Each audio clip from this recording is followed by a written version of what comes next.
এই মানুষটা খুব খারাপ না, এই মানুষটা এত বড় খারাপ যে এত কিছুর পরেও তুমি ছেড়ে চলে গেছো, আরেকজনকে বিয়ে করছো মা, তোমার ঘরে আরেকটা সন্তানও আছে মা।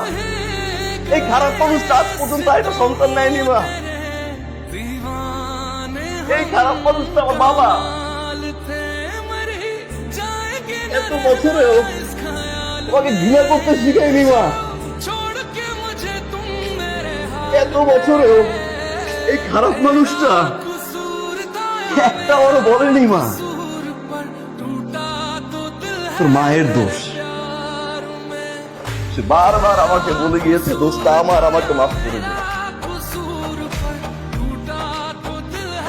দেখো মা, এত বছর পর তুমি এসে প্রথমেই আমার সামনে আমার বাবাকে তুই অপমান করছো, যেই বাবা এত বছর তার সন্তানকে এত যত্ন করে পালন করছে মা। এত বছর পর হাজবেন্ড মারা যাওয়ার পরে তোমার পিয়াসকে দরকার মা। আজকে তোমার পরিবারে পিয়াসকে দরকার। ওকে মা, চলে গেলাম আমি, আমার এই বাবা এই মাকে ছেড়ে আমি চলে গেলাম। মা তোমার তো একটা সন্তান আছে মা, যে তোমাকে মা বলে ডাকবে। একবারও ভাবছো মা এই বাবা তার ছেলের মুখের দিকে তাকিয়ে এখন পর্যন্ত কোনো সন্তান নেয়নি, এই মা আজ পর্যন্ত বাবাকে প্রেশার দেয়নি একটা সন্তানের জন্য, তাদেরকে বাবা মা বলে কে ডাকবে? ভাবছো মা?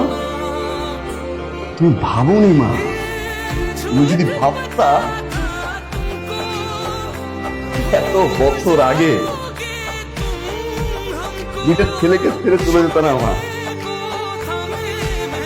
পিয়াস, তোর বলা শেষ হয়েছে বাবা?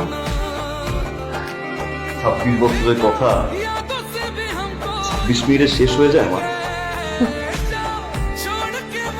আর 10 মাস যে তোকে পেটে ধরেছি সেটা আমি দেখিনি মা, তোমার পেট থেকে বের হওয়ার পর আমি একজনকে দেখছি, সেটা আমার এই মাকে।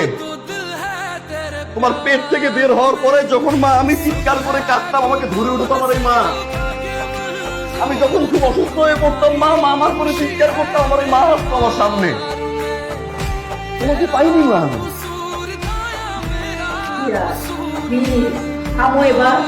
মা জানি মা তোমার ঋণ কোনোদিন শোধ করা যায়, জানি মা তুমি 10 মাস 10 দিন আমাকে পেটে ধরেছ না, কিন্তু মা 10 মাস 10 দিন পেটে ধরলে কি মা হয়ে যায় মা? যায় মা?